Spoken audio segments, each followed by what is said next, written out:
Welcome to the Effective Emotional Intelligence training.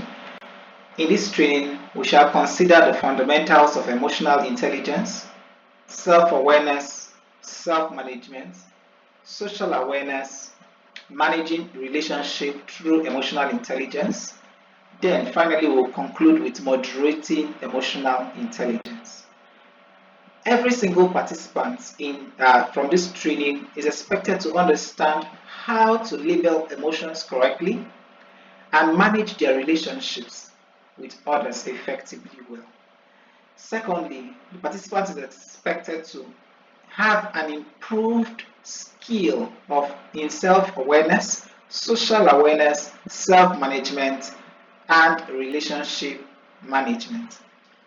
Finally, participants are expected to understand how to improve, maintain, manage, or moderate emotional intelligence.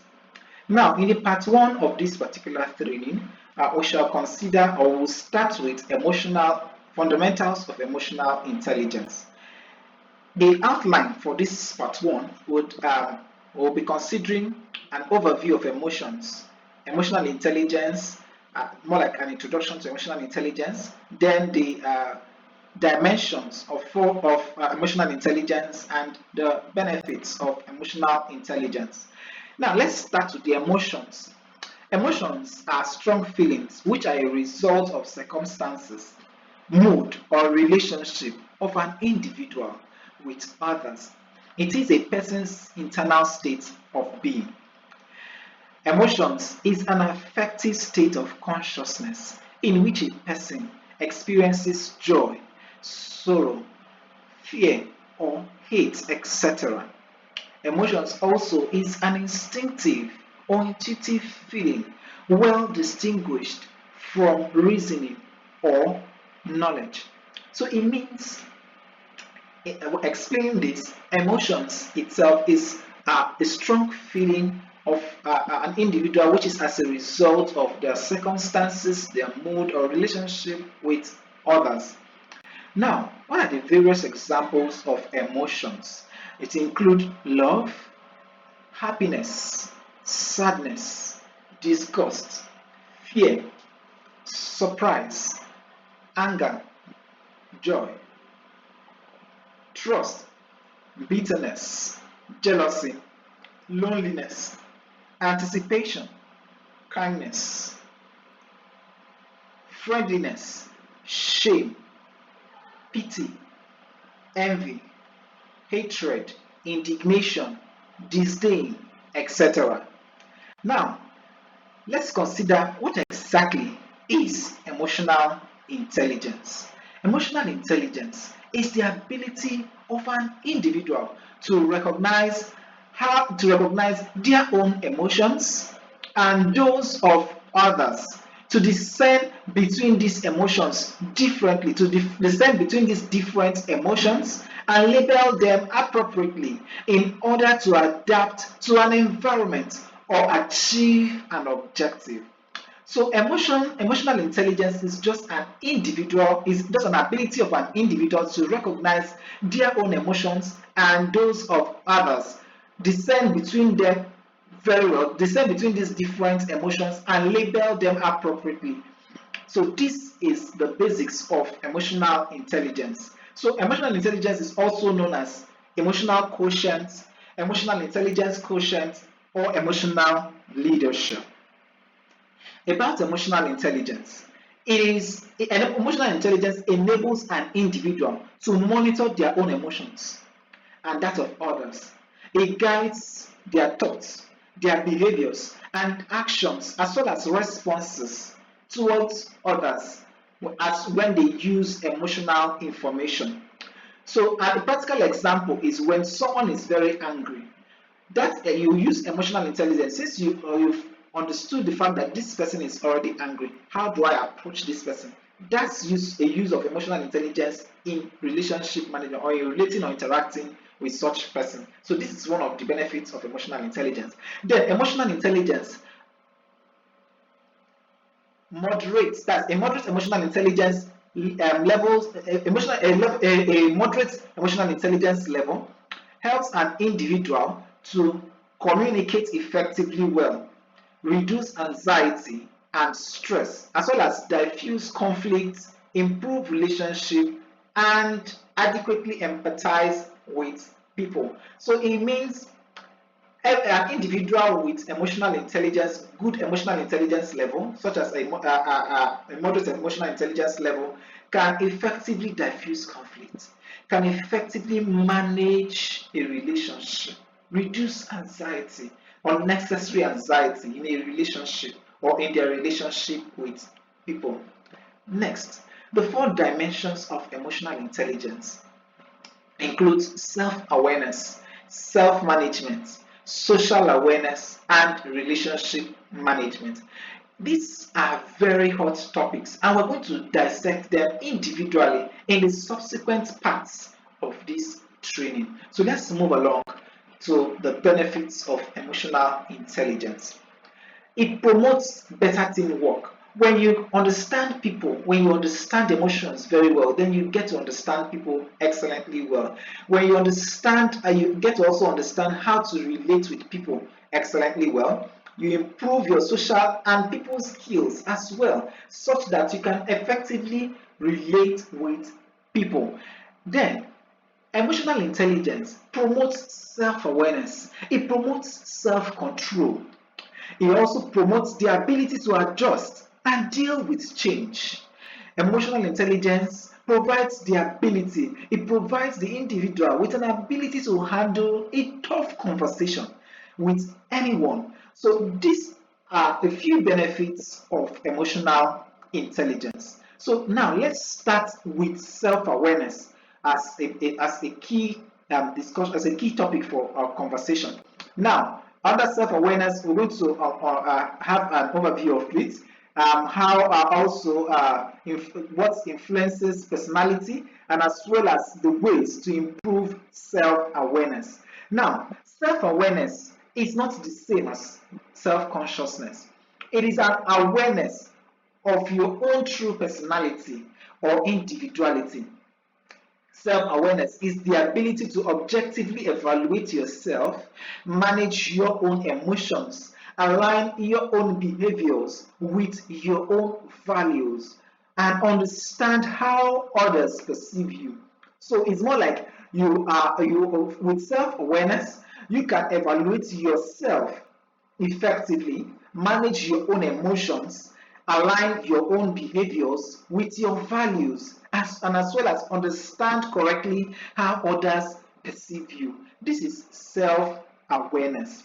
Now, let's go ahead to talk about the objectives. Why should you even consider self awareness, or why should you care about self awareness? It will help you to appreciate and maintain your uniqueness, the uniqueness of your own personality. Oftentimes, we've seen people in trying to adapt to other people's opinion and views, they tend to twist their own personality such that they don't understand themselves anymore. So this self-awareness is very imperative. It helps you to understand yourself and help you align yourself with your values, such that you don't keep bending and bending to other people's values, such that you lose your own personality. Then, self-awareness helps you to understand and manage your emotions in order to align them with your own personal values, such that you have values, but you may have some struggling emotions you're struggling with. So you understand that you're still a work in process, and you keep working on yourself such that you can align them with your real value, your core value, what actually forms your personality. Then thirdly, manage self-awareness will help you manage positively, will help you manage and positively influence the way or the perception of others about your personality. So this is what self-awareness does for the individual. Now, what factors influence the personality? The factors that influence personality includes the environment. It also includes emotions, includes thoughts, words, actions, behaviors, characters. Of course, studies have come to show how people's environment can frame their personality. Of course, where the norms of a society, norms of a community can affect a person's identity, a person's the personality of an individual. Then emotions. For instance, a person who consistently does not, less for instance, anger, a person who consistently does not manage their anger can develop a bitter personality with regards to other people's perception. So it is very imperative that every single individual understands how these emotions also can influence their personality and also how they are perceived, how their personality is perceived. They will talk about thoughts. Thoughts can frame the personality of a person such that because from the thoughts, there's a step to action, and there's a step in words and there's a step in action because they are aligned. The thoughts, the words, and actions, they all align. So from the thoughts you have the words, and from the words you have actions. So these three common up have a way of influencing the personality of an individual. Then we'll go ahead and talk about the behavior. The consistent behavior of an individual will form their character. Will say, oh, this is how this person behaves. So that's more like a perception of a particular individual. For instance, if you have an angry boss, you say, this boss is always angry all the time. So that's more like an issue. So everybody understands and label this boss angry or difficult or bitter. So these are ways or factors that influence personality. So now let's go ahead to talk about how then can an individual improve their self-awareness. One of the ways is to ask from trusted friends who can help or who can provide credible information or trusted information, non-colored or quoted information. They tell you the way it is. They tell you this are the things you can improve on. You're a great person, but this is the things you can improve on. You don't want to ask people who want to distort your personality or who definitely think less of you. Then we'll go ahead to talk about write down your goals. With regards to self-awareness, there are things you want to improve on yourself. So you want to write goals and begin to improve on that. So you notice things about yourself that you definitely want to work on. So you identify a particular flaw and you begin to work on that flaw until it is improved. We move on to the next one that says look at yourself objectively. That you might have to do an evaluation on yourself, a constructive one at that, and keep a journal. So from time to time, the things that you improve on, you celebrate your wins, and also you keep improving on yourself. Then you go ahead you can meditate, take personality tests, and also psychometric tests as well. Then you can perform daily self-reflection and personal appraisal and even personal reporting, more like you have a diary and you're writing down the things that needs to be improved on. Then let's go on to self-management. It is the third portion of this training. So now let's discuss in detail what we're going to be having in self-management. We're going to talk about self-management as an overview, have the dimensions of self-management and the key areas we want to discuss on self-management. Then, what then is self-management? It is the act of taking responsibility for your own actions, doing things without requiring an external supervision. It refers to having the required control and mastery over your time, activities, and workflow. It means that you take responsibility. You understand that you're solely responsible for your actions, that whatever you do within the workplace or within the workspace is your action and you are solely responsible for it. So this is self-management. The self-management also is your ability to decide on objectives and how and when these objectives are to be implemented with the necessary actions that are required in the implementation process, with adequate measures to handle the responsibilities, and also how you're going to be accountable to these goals that you have decided. Automatically, this means you are setting goals, you are setting objectives, and you're deciding how these goals are going to be accomplished. the method of implementation, how you are going to go about it, and at the end of the day, you begin to implement them, and you are accountable for it. So meaning you've listed the goal, you've broken them down in steps, and you're beginning to take steps and begin to take note and say, okay, this is how I'm going to accomplish this goal bit by bit. So each one that's accomplished, you tick it. So that's accountability. Right. So now we move on to the next one that talks about how then can you apply self-management. Self-management is more like taking your work as though it is your own private business, taking the task that have been given to you as you take ownership as though it is your own, because it has been allotted to you, and whatever comes out of it, if it is a failed project, if it's a failed task, the blame comes on you because you handled it. So you have to take it up with the boss mentality, with your own with ownership mentality. That is one way of applying self-management. Then we'll go ahead to talk about implementing and managing self-control or self-regulation. Of course, you have to understand, now you understand self-management, so you apply that control and you apply regulation from time to time, such that when someone intentionally wants to get you angry or wants to get you off guard, you understand that this is what this person wants to accomplish, and you're not going to just give in to that because of your constant or your awareness on self-management. Then we'll go ahead to talk about being proactive, accountable, and as well as taking up responsibility. So it means that you're going to be proactive. So at the workplace or within the social space, you are proactive about what needs to be done, and you're doing it the way it needs to be done. You are accountable for it, and you're also taking up responsibilities with regards to self-management. Then we'll go ahead to the final point. It says excellent use of initiative and creativity with discipline. Of course, this is use of initiative. Like in the workplace, you are given a task, you have a designation, a position. So you don't just sit down because you've been given a designation, you've also been given a responsibility / daily task. And it's going to be executed. You don't need to be reminded that this is what you're supposed to do. You deliver on that. This is your target every single day. And you have to accomplish that. You don't need to be pushed around. You don't need to be policed around by a supervisor. You have to execute your goals. So you have to execute the set goals for your designation, for your position,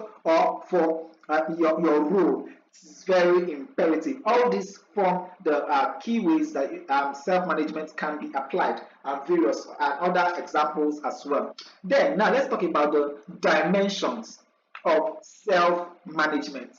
Have the spiritual dimension, the physical dimension, the mental dimension, the social dimension. Spiritual dimension, of course, where you want to have a relationship with your God. Then I'm talking about physical dimension, where you have to, for instance, like you have to exercise in order to you have to exercise to have build your self-control, build like have a healthy body, have also the healthy physique to engage in your task in the workplace.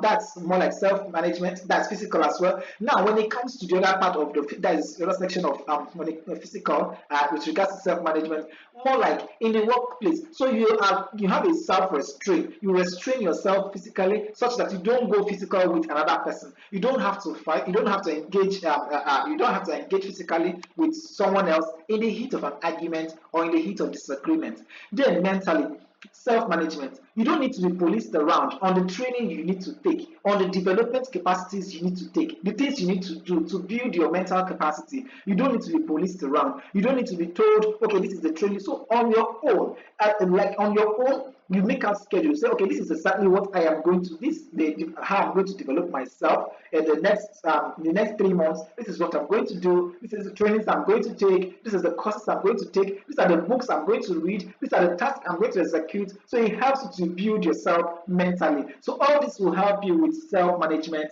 mentally. Then socially, you want to, for instance, you want to make friends, or you want to reach out to people, okay, about the products or the services that the organization offers. So you want to let people know, you like, that's social awareness. That's more like the part of socialization. Then let's say, for instance, you have issues with relating with people. You want to, okay, now you say, since possibly you don't know how to relate with people, or you don't know how friends, or you don't know how you have issues with relationship management. You want to take a step at a time. Okay, let's say in this month I'm going to make a new friend, or I'm going to have I'm going to make a new friend. I'm going to meet with somebody new. I'm going to talk to someone. So you are taking, yes, you have a designated task of what you want to do to improve yourself socially. That's exactly what we're talking about. Then also still under social, or still under the social part of self-management, you want to identify the key flaws that you noticed with your social life. You want to, okay, maybe you're unable to engage in conversation, or when you engage in heated conversation, you want to go physical, or you find it difficult to resolve disputes, or to resolve complaints, or to resolve a mere argument. So you want to find different ways you can work around that, such that you can relate, so you can socialize with people, relate with them without going physical. Then, okay, so this brings us to the end of this particular section. Let's go on to talk about the key areas of self-management: discipline, control, personal development, use of initiative, and responsibility. These are the 5 key areas we want to consider.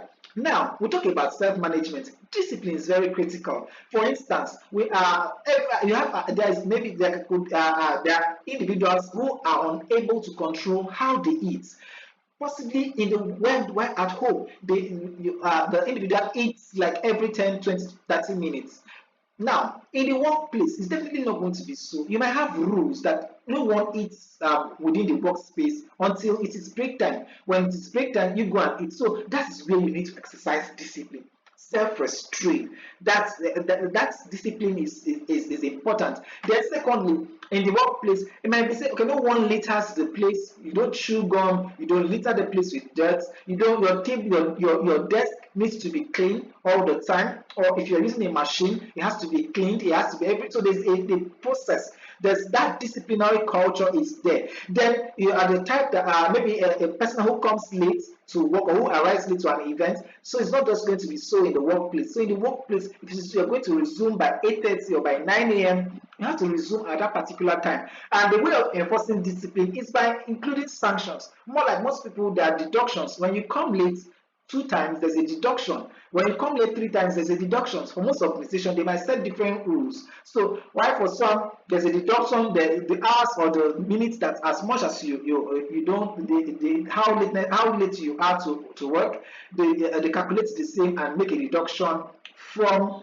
the pay for that particular day. Then talk about control. Ability for one to control him or herself within the workplace. For instance, there's an urge to engage in conversation, or there's a conversation going on in the other department, or there's a heated argument, and you feel the urge, you want to go and listen, you want to go and engage, you want to go and get involved. So that's where control comes in. You definitely must retain control, or exercise control over yourself and over the urge. Then talk about the let's say even feeding. Maybe you have the appetite to always put something into your mouth. So while working, or you have that you have developed a culture in that direction, you might find a way to gradually put that into place, such that you don't need to do things that contravene the rules in the workplace. Then personal development. I've spoken about that with regards to mind or mental development as well. So you have to work on yourself personally. There are things you notice about yourself that you want to improve on. Let's say you don't relate well with people, you want to improve on that. Basic things, applying the things that you see. Oh, these are flaws. These are obvious flaws. You want to work on them so that they don't get you into trouble, or they don't cause problem for you in the workplace or in the society. Then we talk about if, even more importantly, we have seen where, with regards to anger, with regards to control, we've seen where anger has caused a lot of problem for people, where they can't control their anger, they can't control their words, they say things that they can't control their mouth, they say things that put them into problem, or that cause problem in the department, and because of that, they keep saying, more like people who sow the seed of discord, more like trying to say things you don't know. Your supervisor said this person said that, person said that. Oftentimes, it could cause serious problem in a department or in a team, and a manager might say, I don't want this person anymore in my team. It's causing serious problem, and there are evidences that when the problem is traced, it is what this person said, the other one said, that caused the problem. It might be anger issue, somebody's tried to hit someone else, and someone collapses, and there's a problem, and the authorities have to be alerted and the person is arrested. These are control. So of course, these are key things that we need to work on, especially when we are with regards to emotional intelligence and self-management. Then use of initiative, very imperative. If you're going to be working in the workplace, use of initiative is important. The same thing it is for the larger society. Use of initiative is very important. Ability for an individual to think for themselves, know what to do at the right time, do what needs to be done at the right time, and also take responsibility, prepare to take responsibility for what was done at that particular time. Then finally, responsibility. So responsibility is just accountability for your actions. You decided, okay, you're going to be held accountable for your action. That is what responsibility is all about with regards to self-management. So you develop yourself to take responsibility for every of your action because you're going to be using initiative. Then that's the summary of that part 3. Let's go on to discuss social awareness in part 4 and see the details in it. So now, in this part 4, our social awareness, we'll talk about an overview of social awareness. We'll consider, we'll have various considerations in social awareness, then the concerns of social awareness. Then we'll go ahead to discuss the steps to improve our social awareness. Now, what is social awareness? It is the ability of an individual to take on perspectives of others and also adequately empathize with individuals of diverse background and cultural origin with regards to values, tradition, communication, learning styles as well, and lifestyle, etc.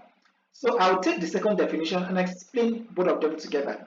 Social awareness is also a shared consciousness that creates a rule for adjustment to social or ethical norms in respect to behaviors, productivity, economic, and community relations. So, social awareness is very important for an individual because what? It enables the ability, it provides the ability to an individual to understand that one, that there are perspectives to life, and every single individual that makes up that society or that makes up that community sure has rights to have their own perspective and have their own opinion. They have a right to their perspective and they have a right to their own opinion. And these individuals stem from different and diverse backgrounds, cultural origin, and they also have values. They have their traditions, they have their method of communication, and as well as they understand, they have a learning style and a lifestyle amongst many. Now, this is imperative because if you're relating with someone in the workplace, it's important that you know, okay, that every single person must not see things from your own perspective. Every single person must have an origin, have a culture that is acceptable to them, where they are coming from. So they must not see things from your own perspective.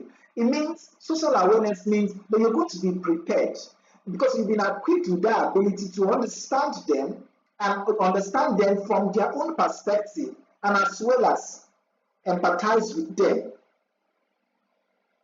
because they are coming from a different background and cultural heritage that are different from yours. So that's what makes the society rich, makes the workplace rich, because the workplace is a collection of people from different background, different cultural heritage, different origins, different cultures, different traditions, communication styles, and etc. So let's go on to talk about discuss more what social awareness will do for you. So it enables an individual to understand and react adequately to different social confrontations. So when a person is confronted in the society, you want to understand, oh, this person I'm discussing with, or this person I'm interacting with, where exactly is this person from? How do they think? How do they perceive this? Or if you're going to be having a conversation with someone with regards to a particular topic, that topic might be a very sensitive one from the perspective where that person is coming from,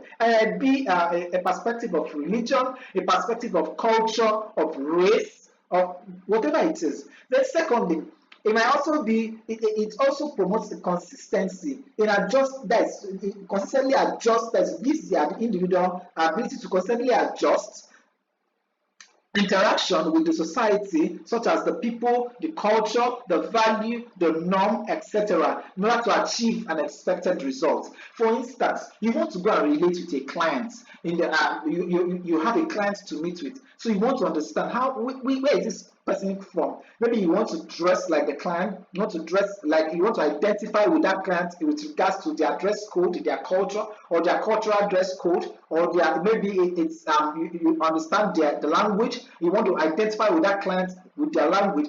So this is in order to achieve the expected result. Now you are interacting with a client because of course there are certain professions that allow you to do so because of the goal or the objective that is to be achieved. For instance, in sales, in marketing, it is very very much promoted that if you can connect in whatever way you can connect with your target market, connect with them such that you can have the desired result. That is one of the rules in marketing and in sales as well. So now let's go ahead to talk about the various considerations in social awareness. Now we have emotions, have experiences, perspectives, cooperation, people and identity, support. And so these six key considerations are the things that we're going to focus on in the next slide, so we can discuss in details how emotions, experience, perspective, cooperation, people and their identity, then support, how they influence or how they can greatly impact social activities. Now let's start with emotions. Identifying, so as an individual that's interacting with their social space, like in your workplace or in the larger society, you need to identify emotional expression in others. So when people express their emotions, you need to identify it. You need to properly label that emotions.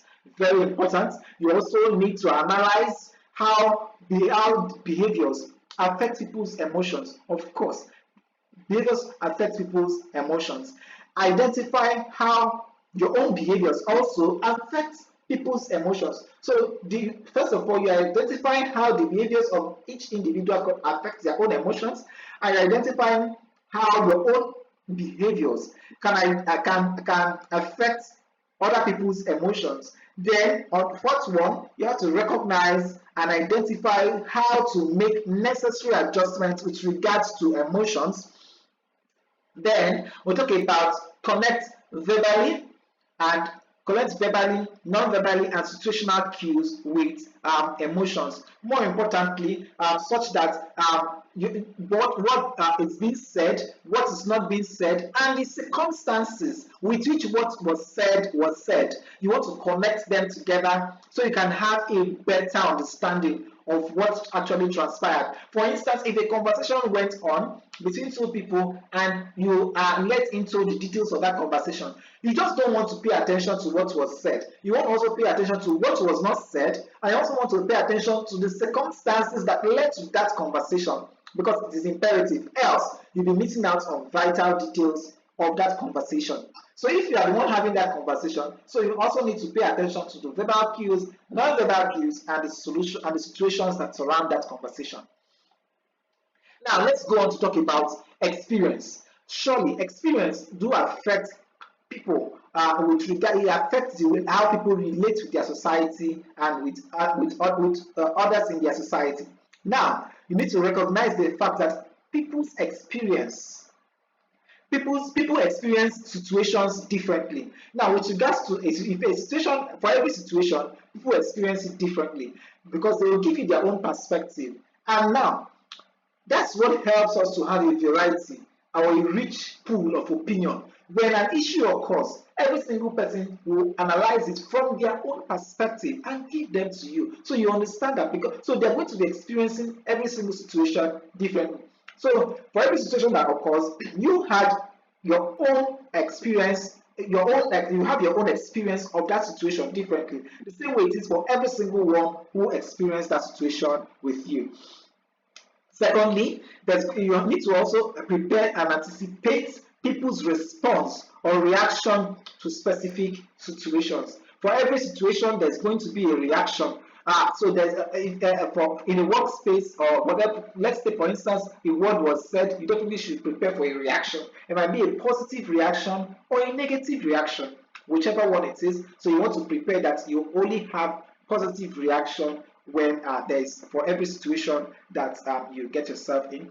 Then we talk about differentiate between facts and emotion in every situation. I think we've made reference to this, such that you don't mix up the facts and emotions. Facts are different from emotions. So, for instance, if you're having a conversation with someone, ensure that your own emotion does not becloud your ability to, or your ability to see or to distinguish facts from your emotions in that conversation. So you understand that the fact this is what it is, and not necessarily judging the situation from your emotion. Then, finally, on this list of experience, you need to understand that past experiences of people affect their approach to social and their approach to social life and situations. For instance, people go through a lot in life. So how they react is also a part of how the experiences they've had in the past. Let's take, for instance, someone who has lived in a fraud-prone environment. If you are to relate to such a person, it's going to also be seeing whatever you do from that person, from that perspective. And whatever their opinion will always be from that perspective until they have tried and tested and confirmed that there is no fraud from your own perspective, from what you want to do. So that's more like that. From another perspective, a person who has a violent experience or a violent past will always view every single activity from the place of from that violent person. So it is imperative that that we understand these things and how they can impact a person's emotion, that a person's emotional intelligence. Now let's go on to talk about perspectives and opinion. So now a person's perspective, so perspectives and opinion, understand how understand people from their own perspective. So people have perspectives, they have opinion. So and their opinion matters. Their opinion counts. So it is imperative that you understand this, that people are entitled to their own opinion, people are entitled to their own perspective, and with recourse, you should pay close attention to help to accept what they have said or to accept their perspective. You have to be prepared to accept the perspective of every single person or the people you interact within your own society. Then we'll go ahead to talk about predicting feelings and perspective in varying situations. So for every situation, there's going to be feelings and perspectives. So as long as people are involved in that particular situation, there's going to be feelings and perspectives because they're coming from diverse backgrounds, they're coming from diverse culture, they have their own diverse experiences. So it's definitely going to impact their opinion and their perspective with which they see or which they view or that particular issue or that particular situation. Then we're going to be comparing, the next one says compare between multiple perspectives on a subject. So you need to compare between multiple perspectives in any subject at all. So if if you're having an opinion pool, like you have a team meeting or amongst colleagues, or you have a conversation amongst colleagues, you have to be prepared to compare opinions or to be open to multiple opinions or multiple perspectives. So it's not like a closed opinion or a narrowed opinion. In fact, when you even have a narrowed opinion or perspective or a narrowed pool of opinion or perspective, then there's an issue. It means possibly other people are not thinking out of the box. So one person cannot say one thing and everybody is saying, oh yes, oh yes, oh yes. Even no matter how amazing it is, people should be able to give a little bit of objection review the objection, and at the end of the day, come up with something that is like we disagree to agree. Of course, when we disagree, we try to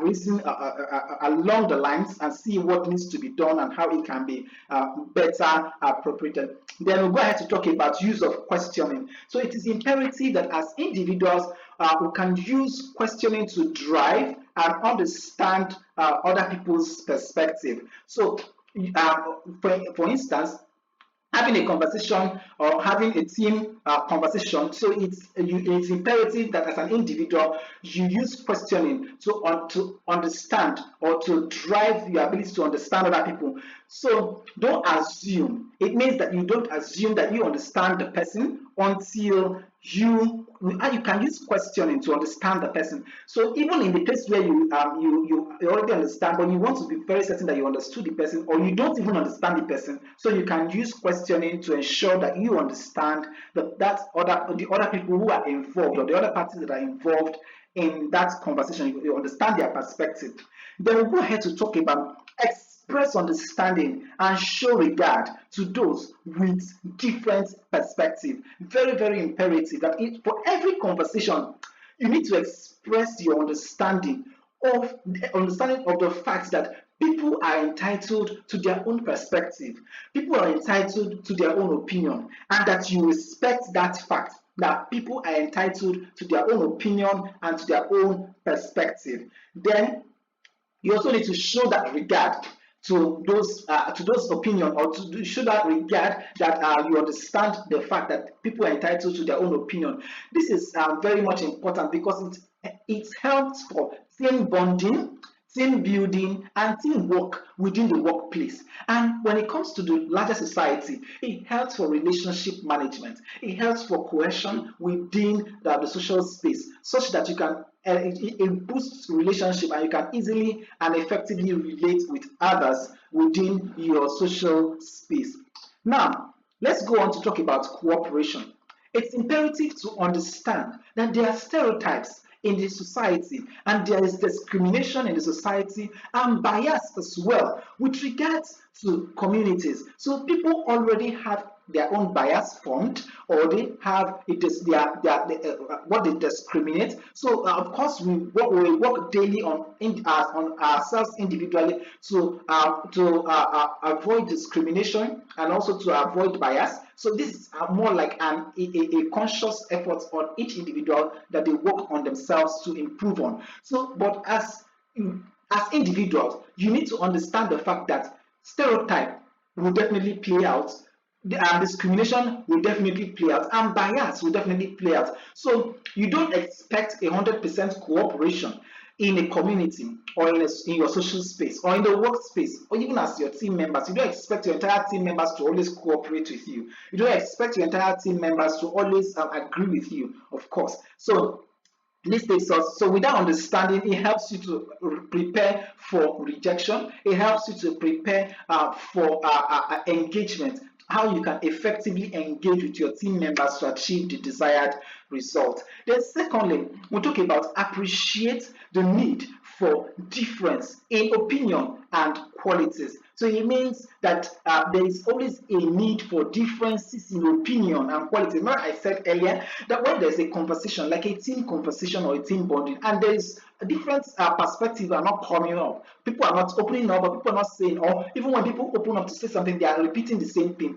It means that there's a problem. It's either that the team is narrow-minded, or that the team members lack ideas on the subject, or they definitely are withholding, or intentionally are withholding their ideas on the subject.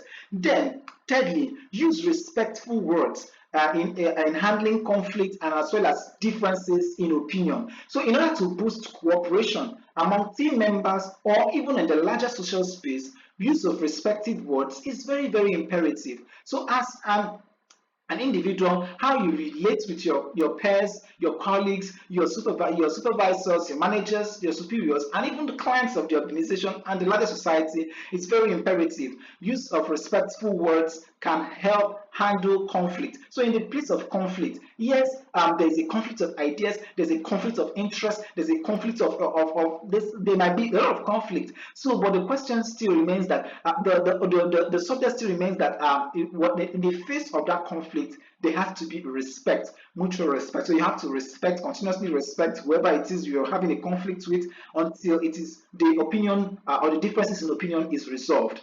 Then we'll go ahead to talk about collaboration. Collaboration with peers to identify, understand, and respond to social needs. Of course, so you must be prepared to collaborate with your peers. Collaboration aids learning. Collaboration aids improvement. Collaboration aids the ability to identify, understand, and respond to others. So if you don't collaborate with others, or if you don't, the collaboration actually helps bridges the gap, so you could easily relate with the people or your peers or people, your team members or people within your social space, such that you could identify, understand, and respond to their social needs effectively well. So this will definitely help with cooperation with regards to social awareness. Now, let's go ahead to talk about people and identity.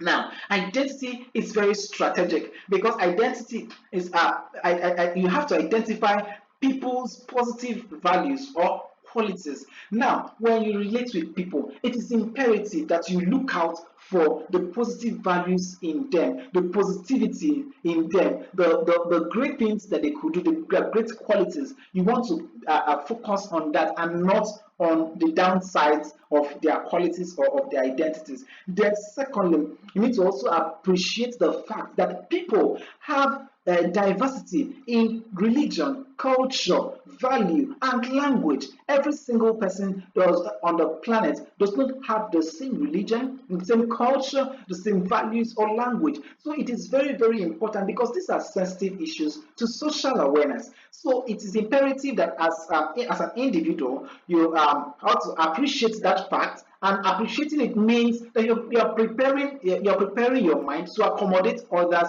with regards to their religion, to their culture, values, languages, etc. Then, thirdly, understand the sensitivity of culture, religion, and values. So you understand it, you're appreciating the fact, one. Then secondly, now you're moving on to understand the fact that these subjects or these things are very sensitive and it could ignite chaos in the workspace, and you don't want to be the one who ignites that chaos because it definitely would have consequences. So you need to understand that these are sensitive issues and you don't need to joke around them within the workspace or in the social space as well. Then we'll go ahead to talk about the fact that you need to recognize that cultural norms and social cues affect people's interaction. So how people are definitely going to relate with you, socialize with you, or interact with you stems from their cultural norm and also their social cues. Now, it means this is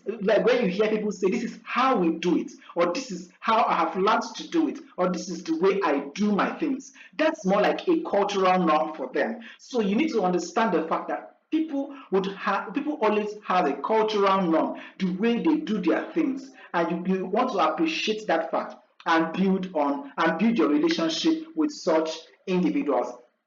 Now, we go ahead to talk about the fact that identity, also pay attention to identity similarities and differences in individuals, culture, and society. So, like a workplace which is a convergence of people of diverse culture and religion, backgrounds, different heritages. So you want to while you relate with each person within the workspace, you want to also identify similarities and differences. So you don't just go ahead and relate with every single person. Oh, possibly, oh, this is the same kind of person, or this is the same kind of person. You just go ahead and say, oh, you just people still have their own differences and their similarities, even within the same culture or within the same society. People can vary. So you want to pay attention to that fact that there could still be similarities and there could still be differences, even within cultures and within religion, and so on. So now let's go ahead to talk about support. in this next point, in this next slide. So we'll talk about recognize the fact. You have to recognize needs among people, recognize needs, the when and the how people request for help. Now, with regards to support in a social space, like in a workspace, take for instance, you have a colleague who needs to use a printer and says, oh, I need to print a document and I'm having issues with this printer, and in fact I just need to send this mail, I need to send this mail right, I need to send it away, to dispatch this mail right now, and you're saying, okay, I'm going to be with you in the next 2 hours, and since that mail is of urgent request, you are definitely not helping or providing that support to that particular person. Of course, you definitely want to provide support, but it's convenient for you to provide that support in the next 2 hours. So that means you're definitely not providing that support, because that person is definitely, their colleague or whoever it is, definitely going to go get that support elsewhere, so that they can beat the deadline that they have. So, meaning, if you're going to provide support and it is convenient for you, you provide it when, and you need to identify when that need arises. I also need to provide it when, and I also need to know when it is needed to provide that support and how you could do it such that you actually meet the need of such individual. Then we'll go ahead to talk about recognize qualities and as well as values of peer influence or pressure. So with regards to support, you might be expecting support from different quarters, let's say within the workspace, or different quarters within the social space, and support does not come. So but you need to understand the fact that peer pressure, there are peer pressures and peer influences that might influence them as well. So it necessarily does not mean that such person is not on your support list or does not want to support you. So, but that means that there are peer pressures and there are peer influences. So, meaning if you definitely would need their support, you have to prepare and work on their peer pressure, on their peer influences. That's more like what we see with brands using influencers to influence the market. That's a perfect example for that. Then let's go ahead to talk about identify people you can trust, and as well as set benchmarks and limits. So in the bid to in this support system, you just definitely wouldn't just provide the support the way you anyhow you want it, but you need to first of all identify people you can trust while relating with people, identify people you can trust, and as well as when in trusting people, you need to set benchmarks. Benchmarks more like, how do you begin to trust people? So you don't just meet with a stranger and start trusting. You don't just get to the workplace and start trusting. You don't just get into the social space and start trusting. It means you need to test. You might set your test standard and how you intend to build that trust, or how you intend to manage the trust or test the trust. So that's you need to set that. Then also finally you set a limit to that trust. So the trust level you have, there ought to be a limit to it.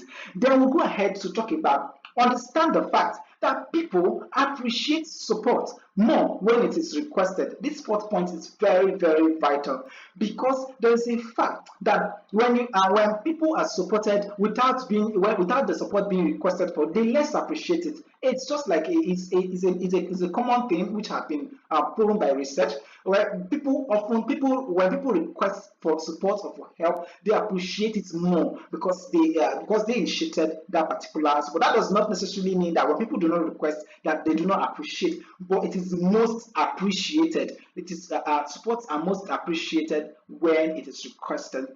Then the fifth point helps us understand that we need to recognize that help or support must not always be reciprocated. So now, if you want reciprocity, you need to have an agreement, or you need to have a contract such that this is going to be reciprocated when you need it. So that is for reciprocity. So you don't just believe or think that there's going to be reciprocity because you provided support. No, that does not work that way. So in a social space, everyone comes with different values. They come with different background, from diverse background, diverse cultural heritage. So you want to also prepare yourself with the fact or with that knowledge that when you provide help or you provide support, it necessarily may not be reciprocated always. Okay, now let's move on to the next slide. I talked about that, so we are done with this particular portion. So let's talk about the concerns, the key concerns with social awareness. So what should we be concerned about? What things that should we put on top priority with regards to social awareness. So when you're relating with people, top on the list, it's very, very imperative that you prioritize trust. In the social space, trust is an expensive commodity. It doesn't just come cheap. People do so much in order to earn trust. Businesses do so much in order to earn trust. Brand do so much in order to earn trust. So that's why, as an individual, as an employee, you need to be very careful to maintain the trust level, and not just to maintain the trust level, but to maintain and improve on the trust level of your organization, of your workplace with their customers. Then on the social space, you also need to improve your trust level of people with you. Then even in the workspace, your colleagues, your trust level with colleagues, and as well as your supervisors, such that there is trust. So trust is an essential commodity in the social space, and it is not just essential; it is also very, very expensive. In the sense that when it is lost, then it is always very it's an uphill task to rebuild again. Then let's go ahead and talk about emotions. Emotions are very, very critical in the social space. That's why you need to be very aware, socially aware with regards to emotions. You want to know want to say what and what not to say at a particular time. It is very imperative. The things you say at this particular time, it can be very, very disastrous. At a particular time, can be very disastrous when said, or can be misconstrued at a particular time because of the timing. So now it is imperative, the timing and as well as the situation or the condition on ground. So you need to pay close attention about the emotion in the space or in the atmosphere or in the social space or in the workspace. For instance, let's say there's a heated atmosphere in the workspace and you're still saying sensitive things, not paying close attention to other people's emotions. It's very, very imperative that it could cause chaos within the workspace or in the social space. Now let's go on to talk about the third one that talks about empathy. When relating with the social space or the workspace, it is imperative that you pay close attention to empathy. Learn to empathize with others because this improves your relationship, your perception, the perception of your personality, the kind of person that you are, and such that it does not label that individual or whoever is involved as selfish. Then we'll go ahead to talk about sensitivity. Sensitivity is very important, like we related sensitivity with emotions. Very, very imperative, such that within the social space, sensitivity is imperative because you're able to sense or to know when the situation is tensed or the situation is unpalatable to have certain kinds of conversation, difficult conversation, or difficult resolutions or to resolve certain conflict. So sensitivity is very, very imperative. Then in social space, when it comes to awareness, diversity is important. It is imperative to know that diversity is important because because there are multiple people within the social space or in the workplace. The workplace is like a convergence of multiple people from diverse background and with different cultural heritage. Then we'll go ahead to talk about respect. Now, in the social space, it is important that you are very aware of respect, that you need to pay close attention and respect others, respect the opinion of others, respect the perspective of others, respect whatever others do. So you need to respect others as you respect yourself as well. So because it is reciprocated, you respect others, you get your respect back. So that is what it is within the social space. So now, and that social space has an inclusion of the workspace in it. So that's when it is imperative that we deal with this. Then we'll go ahead to talk about perspective. It is imperative that to know that in the social space, perspectives are important. People have their perspective, and the fact is that they are entitled to their own perspective, and they are entitled to their own perspective and as well as their own opinion. So they are entitled to have an opinion from their own perspective. Of course, their opinion stems from their perspective. So we are as individuals relating with socially relating with our environment or relating socially with our community, we need to pay close attention to perspective and understand the fact that every single person has, or every single individual within our social space has or is entitled to perspective and as well as to opinion. Now, this brings us to a conclusion on this part. So now let's move on to consider how then can we improve our social awareness. One of the key ways is to censor nonverbal cues. Censoring nonverbal cues does not necessarily mean that you are going to you're definitely not going to censor the verbal cues. But more importantly is the fact that people pay close attention to what is being said and what is not said. Importantly is that the people there's you need to censor what is said, what is not said, and as well as the situation with which what was said was said. These are key things that needs to be that needs to be prioritized, but you must censor the nonverbal cues. A practical example in this censoring of nonverbal cues in the workplace. Let's take for instance, there's a person with living with disability within their workspace. How you relate with that person, there's a non-palatable non-verbal cue might be picked from your relationship with such a person in such space. So and it might strain the relationship. For instance, now let's also take for instance, let's say people it might be maybe an individual who has problem with people with obese. So you don't that's by strain, so that their attitude or their attitude around such individuals might strain their relationship, which are non-verbal cue. They haven't said anything, they didn't say nothing to such individual, but their attitude around people, let's say people with living with disability or people with obese, by just the attitude might be non-palatable, and it's definitely good. It's passing on some information and which would strain the relationship. Then we'll go ahead to talk about the second portion that says ask for honest feedback from trusted friends. Of course, the trusted friends can give you the key feedback, things to improve on, or things you need to improve on yourself, so you can better relate with others. Then we'll go ahead to talk about familiarize with behaviors and values in communities. So you need to understand what community do you find yourself. For instance, if you find yourself in a global community, like you have a global workforce, and you find yourself in such community, it means you have people of diverse race, diverse nationality, diverse culture, diverse languages, diverse backgrounds, diverse heritage, different diverse views, perspective on issues. So we definitely will not agree on things. Some of us might decide to be critical with our analysis, and some might decide not to be critical. So it is very, very imperative that you're going to be socially aware of this, and you have to prepare to accept people because they will definitely have their own perspective and opinion with regards to this. So, but you have to familiarize yourself with their behaviors and as well as their values in this new community that you have found yourself. Then we'll go ahead to talk about identify and differentiate situations with reaction.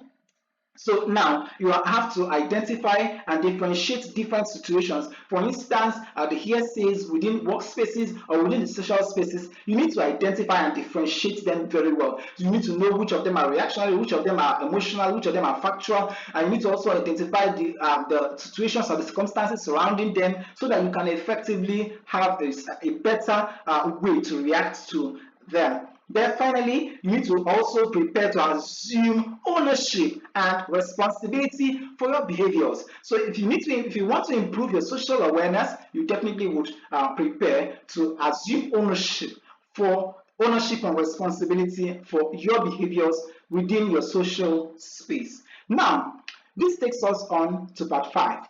How then do we manage relationship through emotional intelligence? Now we'll talk about an overview on the subject. Then we're also going to be considering the relationship management benchmarks, as well as the key ways to improve on relationship management. Now let's go ahead and consider relationship management. So it's more like a bond with others. So how you decide to bond with others is your way of managing relationship. So how party A decides to manage relationship with their social space will be definitely different from how party B might decide to manage relationship, or Mr. A or Mr. B might decide to manage relationship with their social space.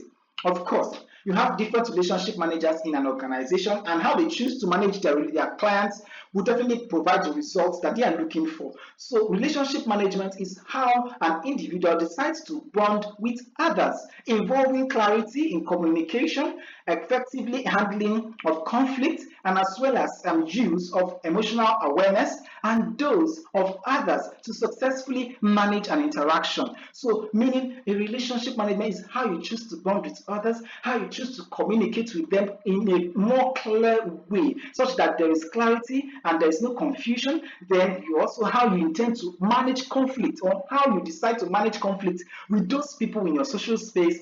Then how you decide to also use their emotional awareness and that of your own emotional awareness to manage the interaction all through the life cycle of that relationship. Then we'll go ahead to talk about that is the second definition of emotional intelligence.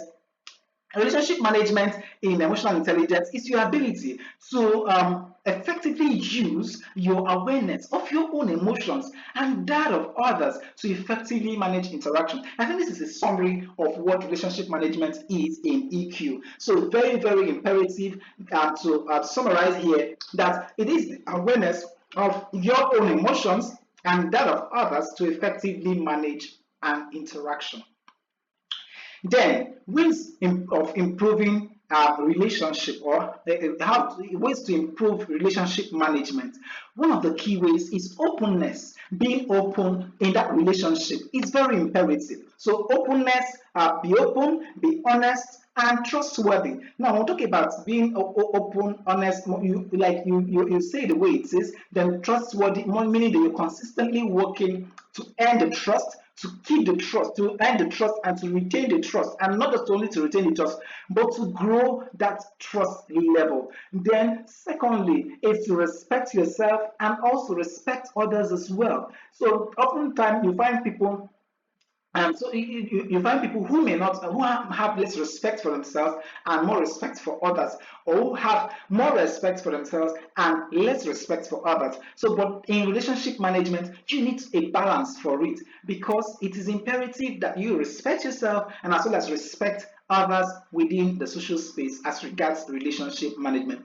Then we'll go ahead to talk about communication. That's you have to communicate and collaborate effectively. So, but communication here practically means an understanding, a mutual understanding of information, or a mutual information sharing, a mutual understanding of information of what was said, how what needs to be done as a result of that communication. So each party needs to understand what was said and what the actions that are accrued to the information or to what was communicated as well. Then collaboration. You need to also prepare for collaboration. That you prepare your mind to collaborate with more frequently with your social space. Now, a social space, remember, we're considering even the workplace, the team, maybe you have a field team, field work. You're also going to prepare for collaboration as well. Then on the fourth line, we'll talk about respect. Respect the opinion and suggestions of others. So if you are having a team meeting, so definitely every single person will have an opinion, every single person will have a perspective and will want to make a suggestion. So you don't shut down people for their opinion, you don't shut down people for their perspective. Their perspective might be inadequate, but less than that, you still need to appreciate them for contributing, because it is the diversity of opinion and perspective that creates the rich pool of opinion from which ideas are built. So if an organization will survive or will thrive effectively well, or a social space will thrive effectively well, then there will be that opportunity for everyone to bring up their opinion, their perspective, and such that there's a pool of diverse opinion, of rich and diverse opinion, and there can be a conclusion from that. Then finally, on this line, we talk about practice active listening, be assertive, and as well as conflict management. So now, to improve relationship, or to improve your management of relationship, you have to understand the fact that you practice active listening. So when you're having a conversation with someone, the conversation is not just ended and you're asking, please, what did you just say? Can you just repeat again? Meaning you were not even there, you didn't even understand. But more importantly, active listening is listening to things that was said and things that was not even said. So meaning you're paying attention to the verbal cues, non-verbal cues, and even the situational cues as well. That is active listening. Then we'll go ahead to talk about assertiveness, being very, very assertive, you want to ask questions, you want to understand, much more, you want to use questioning skills to understand much more better on the subject. Then talk about conflict management. You need to have a better style to conflict management when you relate in your social space or within your workspace. Then have the better approach to conflict management. Now, this brings us to the key concerns with relationship management. What should we be concerned about when we talk about relationship management? One of them on the top priority is sensitivity. We've discussed this over and over again, so I'm not going to stress much on this. It's sensitivity. Then we talk about interest, talk about communication, empathy, questioning, and concluding on it is conflict management. So I'll just do a run through on the 6 points, which includes sensitivity. Now, in relationship management, it is imperative for you to understand the fact that that there is sensitivity, especially in the social space where we know that we have diverse backgrounds, cultural origins, we have opinions, we have perspectives, we have previous experiences. So it means that there is the space is overly sensitive. The space, that social space, is very sensitive. We see within the work, an example of the workspace there is a convergence of people from multicultural backgrounds. So it means it is a sensitive space, and whatever is said there is very important, or whatever actions are taken there is very important and will be viewed from diverse prisms. Then we'll go ahead to talk about interest. In every single relationship, every party involved has interest, and that interest must be protected. So if that means it has to be a win-win. But in a case where there's just a win for a party, there's definitely no relationship. The relationship will definitely strain and it might crumble. So then it's imperative also that that meaning that we have to work to safeguard the interests of others within the relationship with us. Then go ahead to talk about communication. Communication is very imperative. I just talked about communication being effective sharing of information such that each party understands what was said, how it was said, what needs to be done, that actions that needs to be taken, and so on. That's effective communication is a top concern in relationship management. Meaning if there's going to be consistency, then let that consistency continue. If there's going to be how that information is going to be shared, the medium with which the information is going to be shared, going to be passed across, is very imperative. Then we'll go ahead to talk about empathy. Empathy is very much important, such that the other party does not get selfish. Every single one understands how the other persons feel every party understands how the other party feels within the relationship, and wants to improve the experiences of each person's or the other party within the space. More like you care for me, I care for you within the relationship management. So each party cares for the other. Then we'll go ahead to talk about questioning.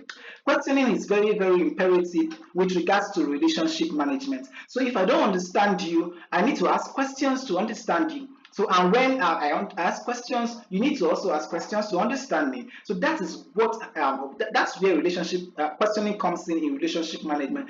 Questioning is very strategic. It's very key, and how it is asked and when it is asked, it's also very important, such that the questioning is met with adequate information and adequate reply that is also suiting to the answer to the question that was asked. Then finally, in the concerns and the list of relationship management, conflict resolution or conflict management is imperative. So to manage a relationship, you need to be prepared that you're going to work to resolve conflict. So you're not just going to walk away in the face of conflict, or you're not just going to pull away in the face of conflict. So you are prepared to resolve conflict as much as there's transparency and there's mutual understanding, or that each parties are willing to come to the negotiating table, then you are willing to negotiate, you're willing to resolve the conflict. That's what strengthens and builds a relationship. So this key 6 points forms the major concerns with relationship management in the social space. So now, let's talk about sensitivity. Now, sensitivity, we're going to discuss this in details. These key 6 points that we just talked about, we listed them. Now let's begin to consider them more detailedly. Now, to work with sensitivity, you need to identify your level of sensitivity to emotions or in relationship.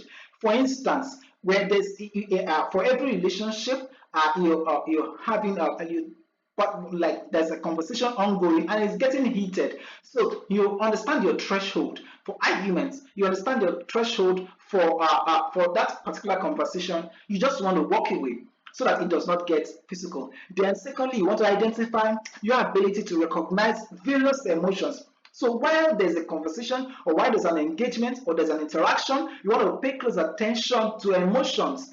Very emotional state, very, very important. Then talk about the next one, learn how your own emotions affect your relationship or your community.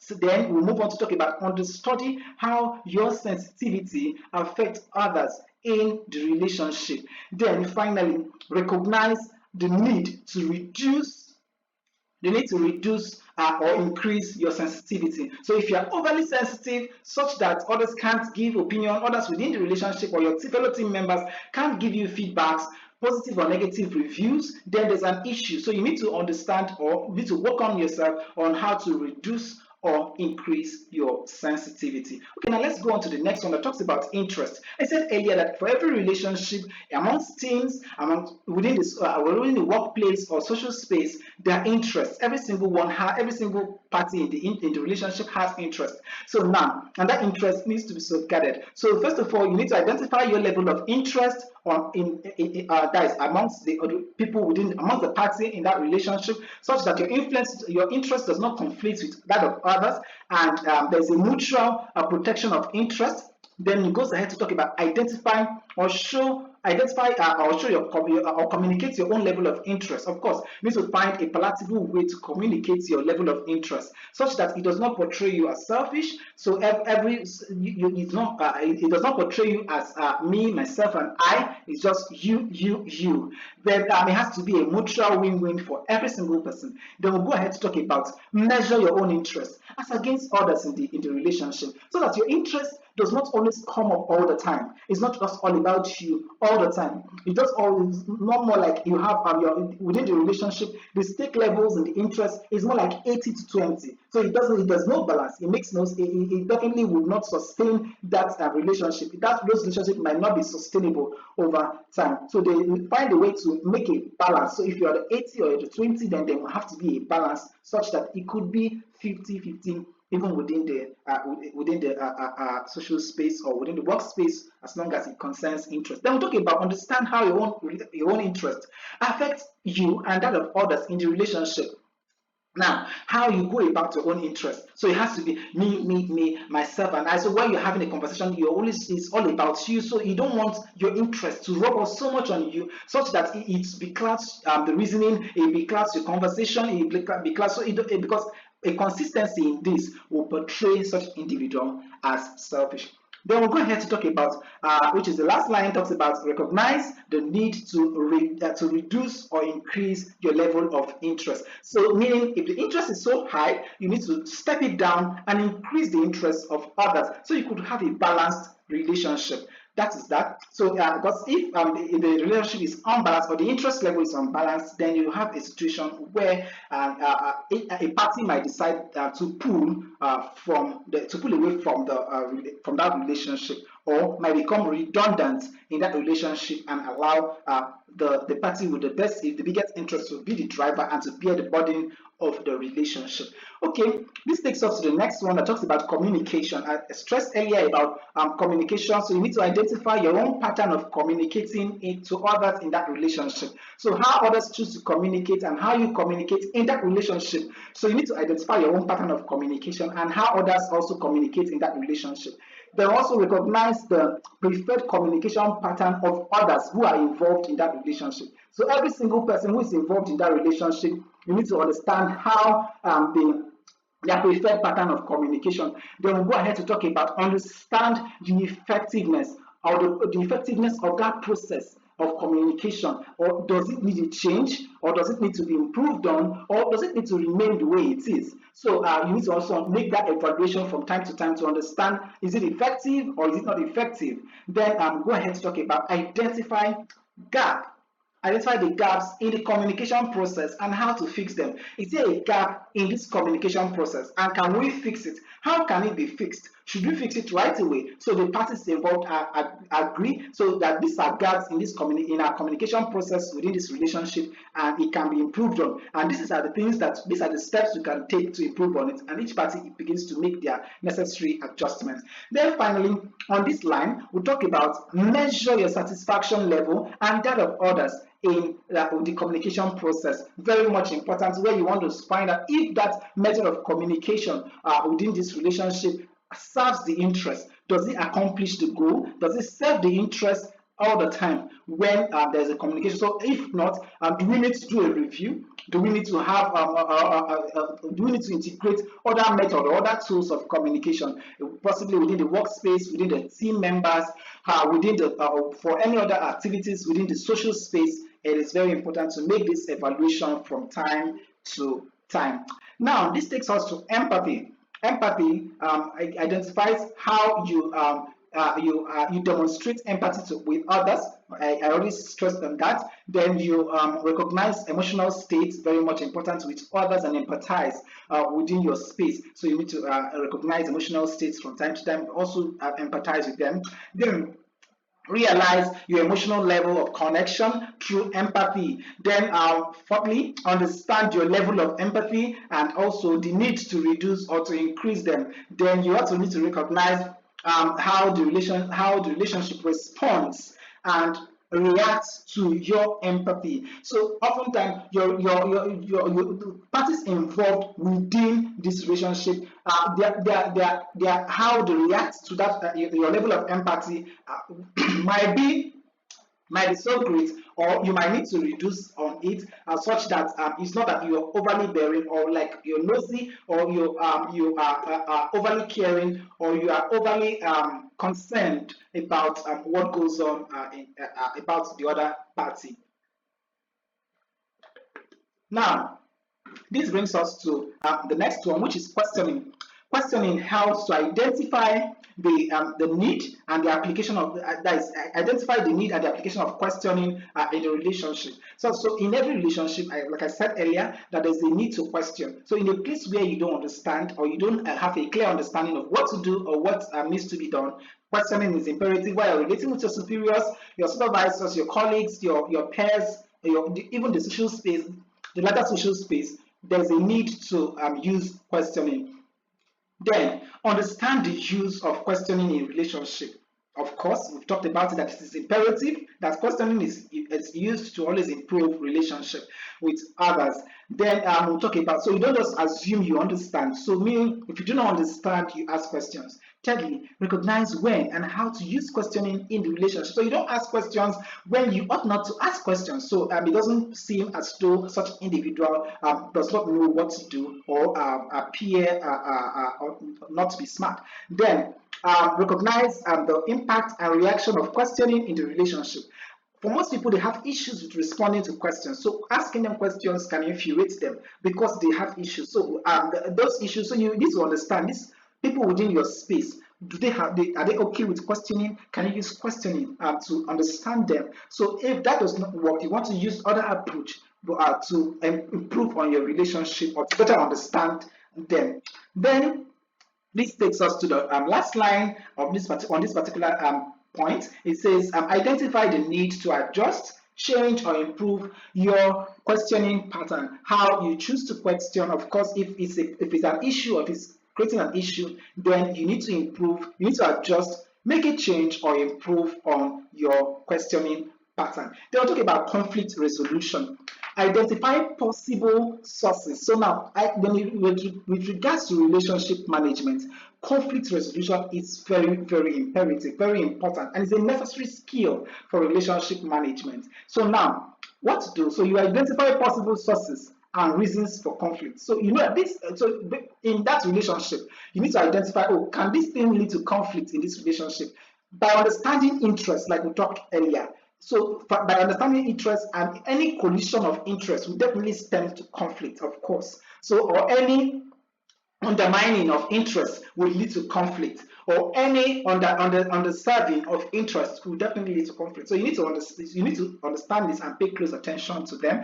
You need to recognize the fact that you need to recognize the potentials of mismanagement and escalation that if a relationship is mismanaged, the conflicts within it can escalate, of course. So if a conflict is mismanaged, there can be an escalation. So you need to recognize that fact, analyze impact of various conflicts on relationships, of course. Then understand conflict drivers and conflict drivers, and as well as affect and its effect on relationship. Then we'll go ahead to talk about identify available options and approach to conflict resolution.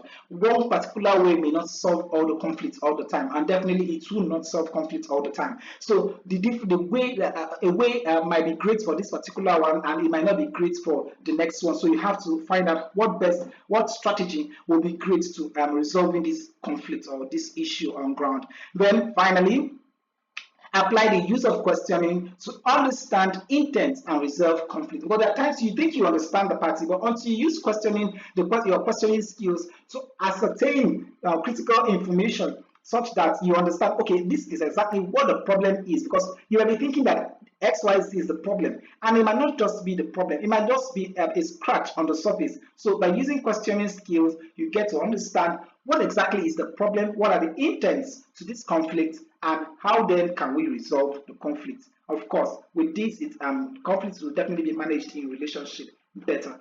Now, that summarizes that portion where we earlier talked about. Let's talk about the 5 ways we could improve relationship. One of them is be honest, be open and trustworthy. We've talked about it in the other slide, where we say respect yourself and as well as others, communicate and collaborate effectively well, respect the opinion and suggestions of others, then practice active listening, assertiveness, and conflict resolution. So we've talked about this before, so we don't need to stress about them again. So, but this definitely would help to improve relationship management.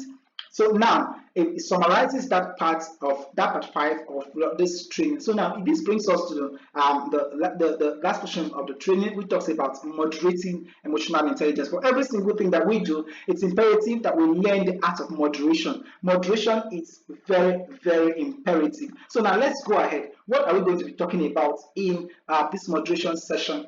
So we're going to be paying close attention on the signs of very low emotional intelligence. We'll talk about the ways we can improve low emotional intelligence. Then we'll go ahead to talk about the signs of good emotional intelligence or balanced emotional intelligence. Then we'll go ahead to talk about the signs of high, very high emotional intelligence and ways to moderate that very high emotional intelligence. Now, let's go ahead to consider the various signs of low emotional intelligence. Low emotional intelligence, one is that the ability of an individual to their inability to identify their own personal triggers.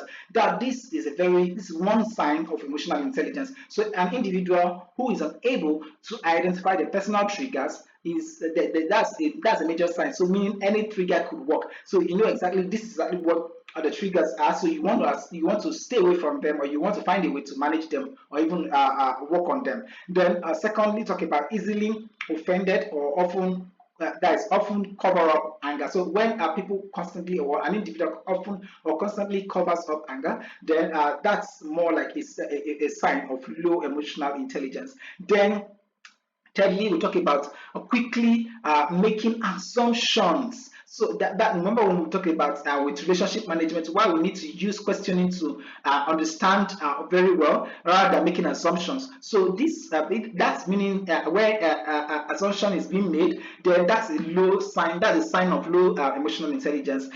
Then defending them also. So when individuals make assumptions and as well as defend those assumptions vehemently, without even paying close attention to understand that they are wrong or how they can be corrected. Then finally, holding grudges and never let go of other people's mistakes. So this very, of course, they have low emotional intelligence. Now we'll go ahead to talk about on this list, often feeling misunderstood, and that is having a feeling of misunderstanding, that's being misunderstood by others and having difficulty with assertion. So when an individual constantly have this feeling of being misunderstood by others, then that's mean they have low emotional intelligence and would need to work on it to boost or increase their emotional intelligence. Let's move on to the next slide.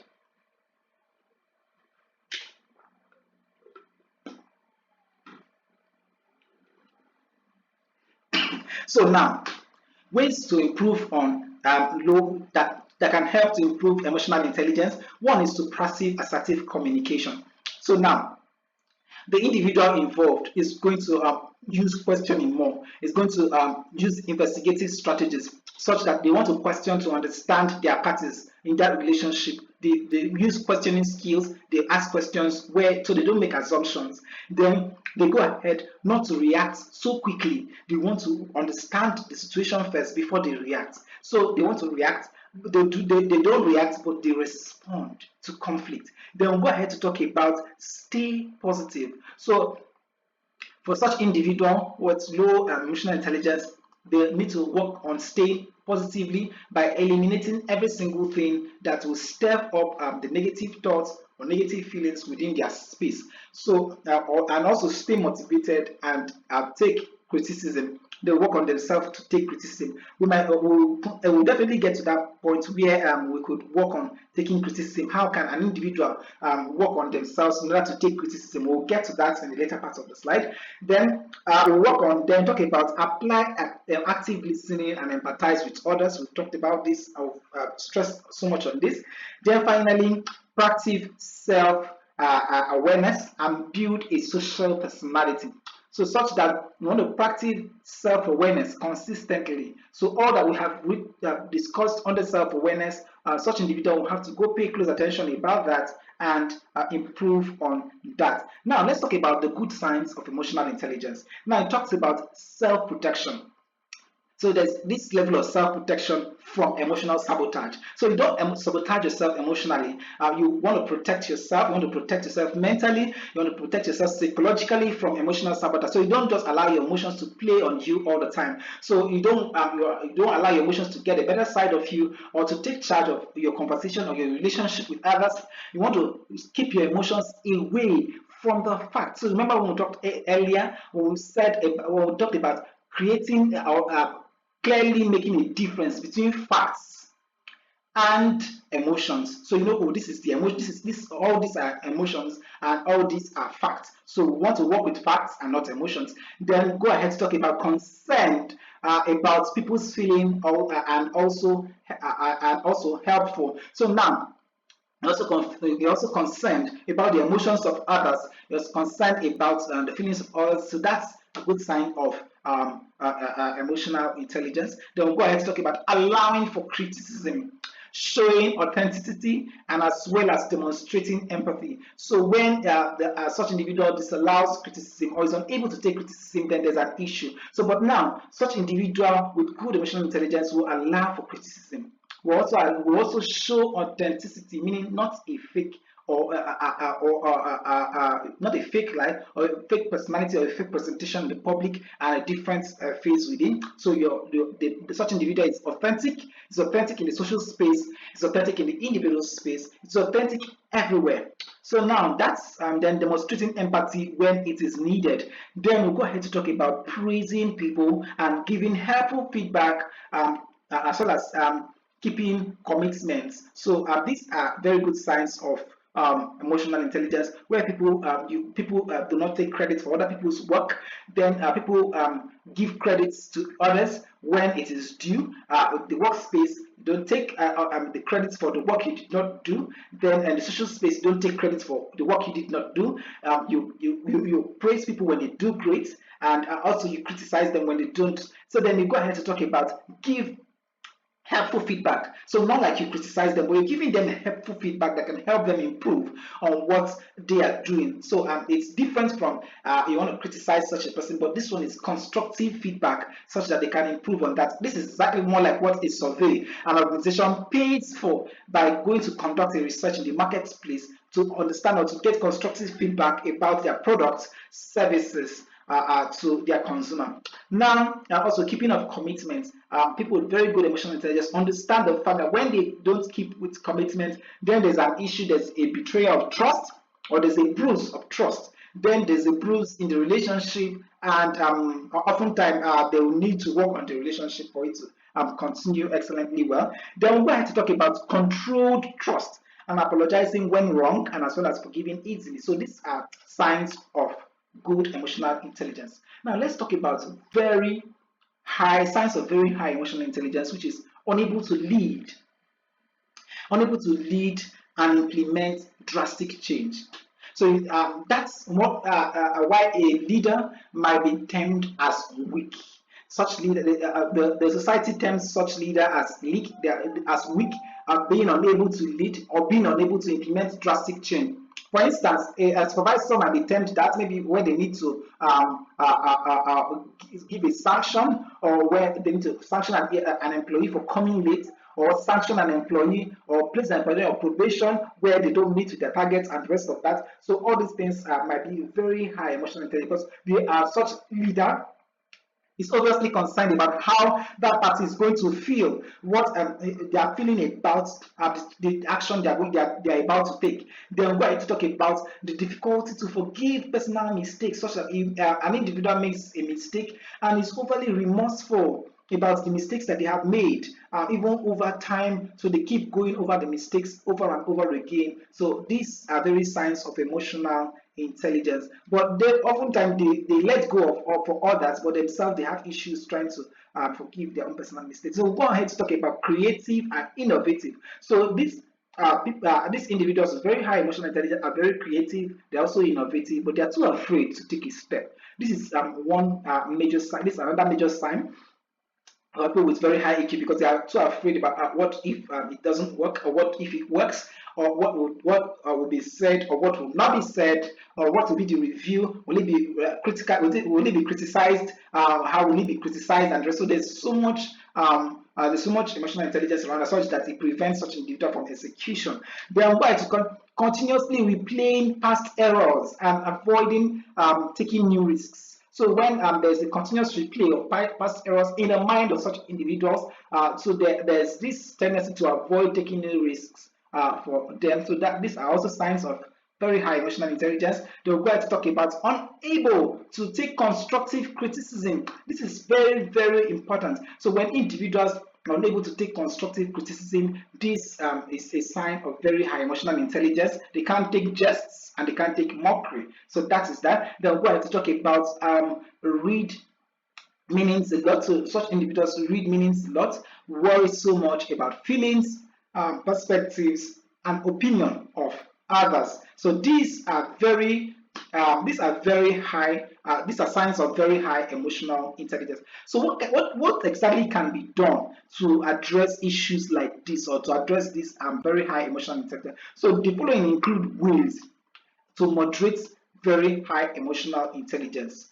So sometimes these individuals, that's why this explains what happens in the social space, where you see someone can just pop up from somewhere and criticize others constructively, and now wait for others to criticize them. So more like in the social space, where someone can just take to social media and criticize someone they know that will always clap back. So once the person claps back, okay, they use that they take that in. So they know that okay, they shot the first and they are getting it back. So they go to someone else and they shoot again and they get it back. So the person gives them a commensurate and equal clap back. So that's more like their own way of moderating, or of moderating their very high emotional intelligence, so that they can take criticism. So they shoot first and they allow others to now shoot back, so that they can now take that. Then gradually they can now begin to take it when they don't even shoot at all, and others get to criticize them even constructively and out of context as well. So that's ways some people could use. So, but this particular one is very. This is different. So we're saying a constructive criticism. So such individual should engage with constructive criticism. So in the process of constructive criticism, because when you constructively criticize other people by telling them, okay, this is how I think this is how it's supposed to be done, you give your opinion and give your own perspective. Definitely, everyone is still a perfection in progress. Meaning they are going to have their day when they will also make mistakes. So on that day, others will also criticize them or give them their own constructive feedback. That's exactly what. So when you criticize others constructively, you prepare for your own constructive criticism. That is one. Then we'll go ahead to talk about deliberately asking for people's opinion or criticism, and avoid praise singers. It could be like an opinion poll where you drop out a particular thing and ask the public to advise you Of course, you ask for an advice. Others will give you a blame. Others will call you names. So there, because it's a diverse, it's a public with diverse cultural background. So you get different opinion coming from different people. So by putting yourself out and asking for different opinion and criticism, it makes it much more easier. So people just go ahead and say. So you don't just only attract praise singers, you attract the criticism that you want to help you balance your very high emotional intelligence, such that going forward you can easily relate and you can moderate your emotional intelligence and relate with others effectively well. Then, thirdly, forget the past, focus on the present and as well as the future. So this is very, very imperative, because when the past preoccupies the mind, then there is no space for the present to play out and also the future to be conceived. Then we'll go ahead to talk about, finally, forget about every forget about being very perfect. So don't try to be perfect all the time. So just take a step. You always improve, you get better as you take the step. So like a child who learns how to walk, they walk, they fall, they walk, they fall, they walk, they fall, and with time they learn how to walk, and not just walk, they run. So they walk perfectly well and they start running, and that's even, you have even people not just, so they move from running and they sprint, they start sprinting. So that's great. So these are ways. So you just forget about being perfect, but just start, take a walk, take a step, and you see that you can improve and get better with relationship, with your emotional intelligence, with others. So now, summarily, in summarizing, so we're going to be taking these 2 points with regards to emotional intelligence.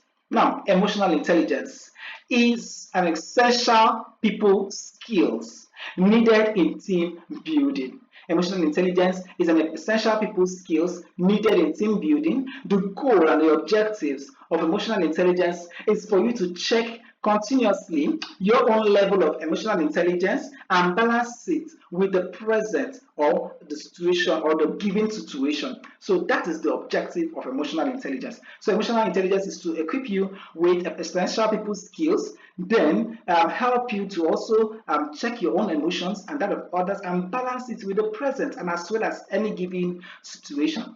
Then secondly, we need to also state here that extremely high emotional intelligence leads to counterproductive work behaviors. So individuals with extremely high emotional intelligence would always have counterproductive work behaviors, or will always experience counterproductive work behavior, because they will not be able to take steps when they need to take steps, or they always are too afraid to take initiatives or to use initiatives when they need to, and they get blamed for it or they get even sanctioned for it within the workspace.